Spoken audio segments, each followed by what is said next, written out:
Very good evening to my beautiful and loving friends. Welcome back to on your own channel Magic of English. आज मैं आपके लिए लेके आई हूँ verb phrase. अभी जैसा कि मैंने अपनी लास्ट वीडियोस में noun phrase and adjective phrase आपको दो फ्रेजेस डिफाइन किए हैं। Third is verb phrase.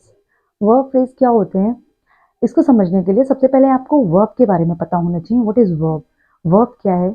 तो वर्ब तो अच्छे से डिफाइन होगी ना। सिंपल सब वर्ड्स में आप कह सकते हो it is a word that indicates like something is happening और नॉट। जैसे कि ऐसे शब्द जो वाक्य में क्रिया के रूप में काम करते हैं, जो बताते हैं कि क्या कुछ हो रहा है कि नहीं हो रहा है, लाइक हंसना, रोना, गाना, खाना, चलना, देखना एक्सेट्रा।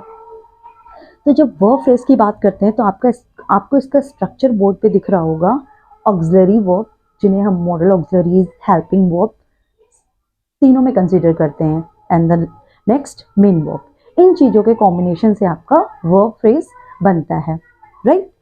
सो आपकी ऑक्सिलरीज जो मॉडल ऑक्सिलरीज हैं, मॉडल ऑक्सिलरीज का सिलेबस काफ़ी वास्ट है, जिसमें आपने may, might, can, could, ought to, should, would, इन सब के बारे में पढ़ा होगा अगर आपने मॉडल ऑक्सिलरीज पढ़ी हैं तो।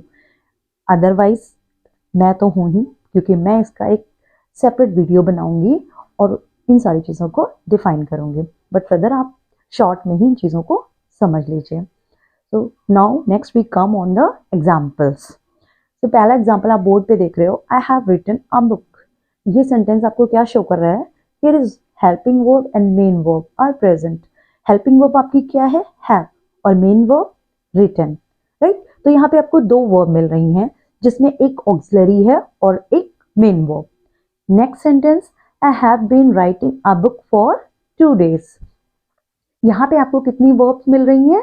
3 verbs, 2 auxiliary, 1 have, second been, and the third writing, वो आपकी मेन वर्ब है। And the last is I might have been writing a book, right. Might जो है आपका वो मॉडल ऑक्सिलरी है, ठीक है, but it is a part of auxiliary.